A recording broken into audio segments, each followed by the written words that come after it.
Hi friends, welcome back to my channel. അപ്പോൾ നമുക്ക് പെട്ടെന്ന് ഉണ്ടാക്കാൻ പറ്റുന്ന ഒരു വെജിറ്റേറിയൻ ഡിഷാണ്. പെട്ടെന്ന് തയ്യാറാക്കിയെടുക്കാം, നല്ല ടേസ്റ്റാണ്. സിമ്പിളായിട്ട് ഉണ്ടാക്കിയെടുക്കാം. അതിനായിട്ടൊരു ചട്ടി വെച്ച് ചൂടാക്കി കുറച്ച് വെളിച്ചെണ്ണ ഒഴിച്ച് കൊടുക്കുക. വെളിച്ചെണ്ണ ചെയ്യുന്നതാണ് കേട്ടോ കൂടുതൽ ടേസ്റ്റ്. വെളിച്ചെണ്ണ ഒന്ന് ചൂടായി വരുമ്പോഴേക്കും ഒരു 7-8 ചെറിയുള്ളി കനം കുറച്ച് നീളത്തിൽ അരിഞ്ഞാണ് നമ്മളിതിലേക്ക് ചേർത്ത് കൊടുക്കുന്നത്. സവോളയേക്കാൾ കൂടുതൽ ടേസ്റ്റ് ചെറിയുള്ളി തന്നെയാണ് കേട്ടോ. ഒരു 7-8 എണ്ണം മതിയാവും. ഇനി നമ്മളിതിനകത്തേക്ക് ചേർത്ത് കൊടുക്കുന്നത് ഒരു ചെറിയ കഷ്ണം കുമ്പളങ്ങ കട്ട് ചെയ്തതും ഒരു അത്യാവശ്യം വലിപ്പമുള്ള ഒരു ഉരുളക്കിഴങ്ങിൻ്റെ അളവ് കുറയ്ക്കേണ്ടുന്നവർക്ക് കുറയ്ക്കാം കേട്ടോ. ചെറുതൊരെണ്ണം എടുത്താലും മതി. ഇനി ഒരു ക്യാരറ്റ്, മീഡിയം ടൈപ്പ് ഒരു ക്യാരറ്റ്, ഇത് ഇത്രയാണ് നമ്മളിതിലേക്ക് ചേർത്ത് കൊടുക്കുന്നത്. നമുക്കിതിനകത്തേക്ക് വഴുതനങ്ങ ചേർക്കാം, അതുപോലെ തന്നെ വെണ്ടയ്ക്ക ചേർക്കാം. അതൊക്കെ നിങ്ങളുടെ ഇഷ്ടത്തിനനുസരിച്ച്. വെണ്ടയ്ക്കൊക്കെ കുറച്ച് നീളമുള്ള പീസാക്കി കട്ട് ചെയ്തെടുക്കാം. എനിക്ക് പേഴ്സണലി എനിക്ക് വഴുതനങ്ങ അത്ര ടേസ്റ്റായിട്ട് എനിക്ക് തോന്നിയിട്ടില്ല. അപ്പോൾ ഒരു 1/4 ടീസ്പൂൺ മഞ്ഞൾപ്പൊടി കൂടി ചേർത്തിട്ടുണ്ട്. ആവശ്യത്തിന് ഉപ്പും. സാധാരണ രീതിയിൽ പണ്ടുള്ളവരൊക്കെ ചെയ്യുമ്പോൾ വഴുതനങ്ങയൊക്കെ ചേർക്കാറുണ്ട്. പിന്നെ നമ്മുടെ പച്ചക്കളർ വഴുതനങ്ങ ഉണ്ടല്ലോ, അതെനിക്ക് കുറച്ചുകൂടി ഇഷ്ടമാണ് ചേർക്കുന്നത്. സാധാരണ രീതിയിൽ ഞാൻ ഉണ്ടാക്കുമ്പോൾ വെണ്ടയ്ക്കൊക്കെ ചേർക്കാറുണ്ട്, പക്ഷേ വഴുതനങ്ങ ചേർക്കാറില്ല. നമുക്ക് ഒരുവിധം ഇഷ്ടമുള്ള ഈ ടൈപ്പ് വെജിറ്റബിൾസൊക്കെ ചേർക്കാം, പക്ഷേ കായ, ചേന അങ്ങനെയുള്ളതൊന്നും ചേർക്കാറില്ല കേട്ടോ. ഏകദേശം ഇതൊക്കെ തന്നെ മതിയാവും.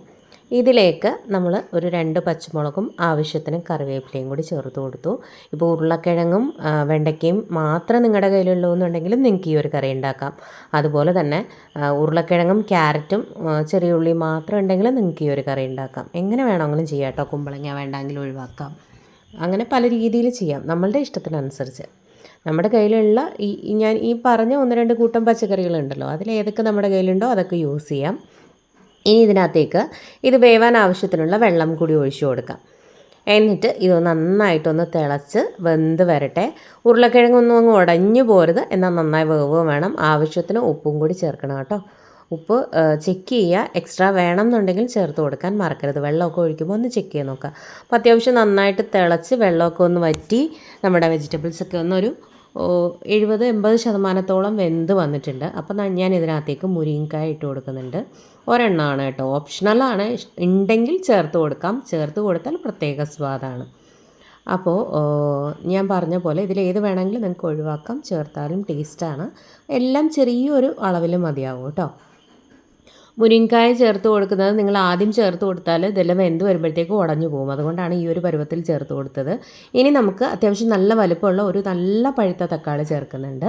തക്കാളിയുടെ അളവങ്ങ് ഒരുപാട് കൂടരുത്, പുളി ഒരുപാട് മുന്നിട്ട് നിൽക്കരുത്. ഒത്തിരി പുളിയുള്ള തക്കാളിയൊക്കെ ആണെങ്കിൽ ഒരു 3/4 തക്കാളിയൊക്കെ ചേർത്ത് കൊടുത്താലും മതി കേട്ടോ.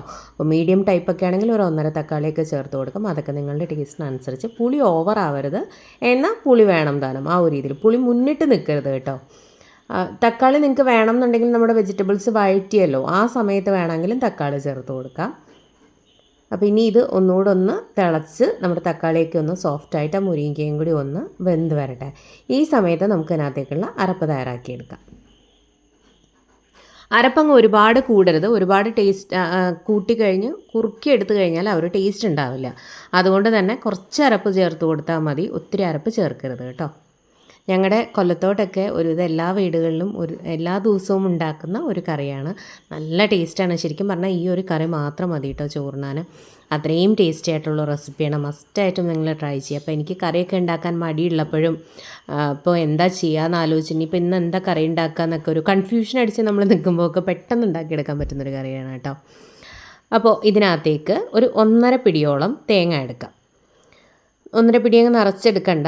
ഇതിനകത്തേക്ക് ഒരു 1/4 ടീസ്പൂൺ മഞ്ഞൾപ്പൊടി, 1 ടീസ്പൂൺ മല്ലിപ്പൊടി, ഞാനൊരു 1/2 ടീസ്പൂൺ മുളക് പൊടി കൂടി ചേർത്തിട്ടുണ്ട്. കാരണം നമ്മൾ പച്ചമുളക് 2 ചേർത്തു, എരിവിനനുസരിച്ച് മാത്രം ചേർത്ത് കൊടുക്കുക. 2 ചെറിയ ഉള്ളി, കുറച്ച് വെള്ളം ഒഴിച്ച് നല്ല ഫൈനായിട്ട് അരച്ച് കൊണ്ടുവരാം. മുളക് പൊടിയുടെ അളവങ്ങ് ഒരുപാട് കൂടരുത് കേട്ടോ. ആ ഒരു യെല്ലോയിഷ് കളർ തന്നെ ഈ കറിക്ക് കിട്ടണം. അതുകൊണ്ട് തന്നെ എരിവിന് പച്ചമുളകിൻ്റെ അളവ് കൂട്ടാം കേട്ടോ. മുളക് പൊടി കുറച്ചേ ചേർക്കാവൂ. ആ ഒരു മുളക് പൊടിയുടെ ആ ഒരു കളറ് നമ്മുടെ ഈ കറിക്ക് വേണ്ട. അപ്പോൾ ആ മുരിങ്ങക്കായൊക്കെ ഒന്ന് വെന്ത് വന്ന സമയത്ത് ഉടഞ്ഞു പോരുത് മുരിങ്ങക്കായ. വെജിറ്റബിൾസ് ഒന്നും അങ്ങ് ഉടയരുത് കേട്ടോ. ഉടഞ്ഞു കഴിഞ്ഞാൽ അതങ്ങ് ഒരുപാട് കുറുകിപ്പോവും. എന്നിട്ട് നമ്മൾ നല്ല ഫൈനായിട്ട് വെള്ളം ഒഴിച്ച് അരച്ചെടുത്ത അരപ്പ് നമുക്കിതിലേക്ക് ചേർത്ത് കൊടുത്തിട്ട് ആവശ്യത്തിന് വെള്ളം ഒഴിച്ച് കൊടുത്തൊന്ന് ലൂസാക്കി എടുക്കാം. ഒരുപാട് അങ്ങ് തിക്കാക്കി വെക്കരുത് കേട്ടോ. കാരണം നമ്മൾ ഉരുളക്കിഴങ്ങും തേങ്ങയും എല്ലാം ചേർക്കുന്നതുകൊണ്ട് തന്നെ തിക്കാക്കി വെച്ച് കഴിഞ്ഞാൽ ഇരിക്കുമ്പോൾ ഒന്നുകൂടി കുറുകും. അപ്പോൾ ആവശ്യത്തിന് ഉപ്പുകൂടി ഇട്ടിട്ടുണ്ട്.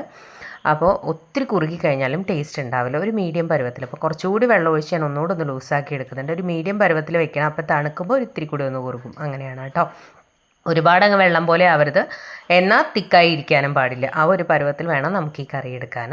അത്യാവശ്യം വെള്ളം ഒഴിച്ച് ലൂസ് ചെയ്യുക. എന്നിട്ട് നമ്മുടെ മോരിൻ്റെ ഒക്കെ ഒരു പരുവുണ്ടല്ലോ, പുളിശ്ശേരിയുടെ അത്ര അങ്ങ് ലൂസ് ആവുകയും ചെയ്യരുത്. കുറച്ചൊരു കുറുകൽ വേണം താനും. അപ്പോൾ ഉപ്പൊക്കെ ഒന്ന് ചെക്ക് ചെയ്ത് നോക്കുക. എക്സ്ട്രാ വേണം എന്നുണ്ടെങ്കിൽ ചേർത്ത് കൊടുക്കാൻ മറക്കരുത്. ആവശ്യത്തിന് കറിവേപ്പിലയൊക്കെ ചേർത്ത് കൊടുക്കണം കേട്ടോ. നന്നായിട്ട് ഇങ്ങനെ വരുമ്പോൾ ഇളക്കി കൊടുത്ത് ചൂടാക്കി എടുക്കുക. ഓവറായിട്ട് തിളയ്ക്കരുത്. അപ്പോൾ ഒന്ന് വരുന്ന സമയത്ത് ഒരു നുള്ള് ഉലുവ വറുത്ത് പൊടിച്ച പൊടിയാണ് ഞാൻ ചേർത്ത് കൊടുത്തിരിക്കുന്നത്. ഒരു നുള്ള് മതി, ഒരുപാട് കൂടരുത്, കയ്പ്പരസം വരും. ഒന്ന് വരണം. അപ്പോൾ നമ്മളൊന്ന് ചൂടാക്കി എടുക്കുക. ഇളക്കി ചൂടാക്കി എടുത്താൽ മതി, തിളപ്പിക്കരുത് കേട്ടോ. ഒത്തിരി ഇട്ട് തിളപ്പിച്ച് കഴിഞ്ഞാൽ കറിയുടെ ടേസ്റ്റ് തന്നെ മാറിപ്പോവും, പിരിയണ പോലെ ആയിപ്പോവും. അപ്പം നല്ല പോലെ ഒന്ന് തിളച്ച് കഴിഞ്ഞിട്ട് ഓഫ് ചെയ്തിട്ട് വേറൊരു പാൻ വെച്ചു, എണ്ണ ഒഴിച്ചു, കടുകിട്ട് പൊട്ടിച്ചിട്ട് ഒരു 5-6 ചെറിയ ഉള്ളി കനം കുറച്ച് വട്ടത്തിലരിഞ്ഞ് ചേർത്ത് കൊടുത്തു. ഇത് മസ്റ്റായിട്ടും ചേർത്ത് കൊടുക്കുക. ഇത് ചേർത്ത് കൊടുക്കുമ്പോഴാണ് അതിൻ്റെ ഒരു ശരിക്കുള്ള ടേസ്റ്റായിട്ട് വരിക. അതുണ്ടാക്കുമ്പോഴുള്ള കറക്റ്റ് അതിൻ്റെ ഒരു ഫ്ലേവർ കിട്ടണം എന്നുണ്ടെങ്കിൽ ഇതുകൂടി ചേർത്ത് കൊടുക്കണം കേട്ടോ. അല്ലെങ്കിൽ ആ ഒരു രുചി വ്യത്യാസം വരും. ഇത് സ്കിപ്പ് ചെയ്യരുത് കേട്ടോ, ഈ ഒരു പോർഷൻ. ചെറിയുള്ളി നന്നായിട്ട് മൂപ്പിച്ച് നല്ലപോലെ മൂത്ത് വരുമ്പോൾ ഒരു വറ്റൽമുളക് 2-3 കട്ട് ചെയ്ത് കൂടി ഇട്ട് കൊടുത്തിട്ടുണ്ട്. എന്നിട്ട് ഇത് നമുക്ക് കറിയിലേക്ക് ഒഴിച്ച് കൊടുക്കാം. വെളിച്ചെണ്ണയാണ് കൂടുതൽ ടേസ്റ്റ്, വെളിച്ചെണ്ണയിൽ തന്നെ ചെയ്യുക, അപ്പോഴാണ് ആ കറക്റ്റായിട്ടുള്ളൊരു ടേസ്റ്റ് കിട്ടുക. എന്നിട്ട് ലാസ്റ്റ് ആ ഉള്ളിയൊക്കെ മൂത്ത് കഴിയുമ്പോൾ ഒരു സ്വല്പം മുളക് പൊടി അതിലേക്ക് ഇടുക. ഫ്ലെയിം ഓഫ് ചെയ്തിട്ട് മുളക് പൊടി ഇട്ട് കൊടുത്താൽ മതി. ഫ്ലെയിം ഓണാക്കി വെച്ചിട്ട് മുളക് പൊടി ഇട്ടിട്ട് കരിച്ചെടുക്കരുത് കേട്ടോ. ജസ്റ്റ് ഓഫ് ചെയ്തിട്ട് പെട്ടെന്ന് തന്നെ ക്യുക്കായിട്ടൊന്ന് മിക്സ് ചെയ്യുക. അപ്പം തന്നെ കറിയിലേക്ക് താളിച്ച് കൊടുക്കുക. മുളക് പൊടി ഒരുപാട് നേരം ഇട്ടേക്കരുത്, ആ ചൂടിൽ തന്നെ ചെയ്താൽ മതി. ഫ്ലെയിം ഓഫ് ചെയ്തതിന് ശേഷം മാത്രം ചേർത്ത് കൊടുക്കുക. സിമ്പിളാണ്. ഈ ഒരു താളിപ്പും കൂടി വരുമ്പോഴാണ് ആ കറിയുടെ കറക്റ്റായിട്ടുള്ളൊരു ടേസ്റ്റ് കിട്ടുക കേട്ടോ. അപ്പോൾ അതുകൊണ്ട് ഈ ഭാഗം മിസ് ചെയ്യരുത്. അപ്പോൾ എല്ലാവരും ഒന്ന് ട്രൈ ചെയ്യുക. ഒരുപാടിട്ട് തിളപ്പിക്കരുത്, നന്നായിട്ട് ഇളക്കി കൊടുത്ത് ചൂടാക്കി എടുക്കുക. അത്രയേ ഉള്ളൂ. തിള വരുമ്പോൾ ഇളക്കി കൊടുത്ത് നല്ലപോലെ ഒന്ന് ചൂടാക്കുക. അപ്പം തന്നെ ഫ്ലെയിം ഓഫ് ചെയ്യുക കേട്ടോ. കാരണം അരപ്പ് ചേർത്തിട്ട് പിന്നെ ഒരുപാട് നേരം ഫ്ലെയിം ഓൺ ആക്കി ഇട്ടേക്കരുത്. എന്നിട്ട് ഈ താളിപ്പും കൂടെ ആക്കിയിട്ട് ഒഴിച്ചു കൊടുത്താൽ മതി. ഉലുവാപ്പൊടി ഒരു നുള്ള് ചേർക്കാൻ മറക്കരുത് കേട്ടോ. സൂപ്പർ ടേസ്റ്റാണ്. നിങ്ങൾ മസ്റ്റായിട്ടും ട്രൈ ചെയ്യുക. ഒരു പപ്പടമൊക്കെ ഉണ്ടെങ്കിൽ അത് മതി കേട്ടോ ചോറിനാൻ. അത്രയും ടേസ്റ്റി ആയിട്ടുള്ള റെസിപ്പിയാണ്.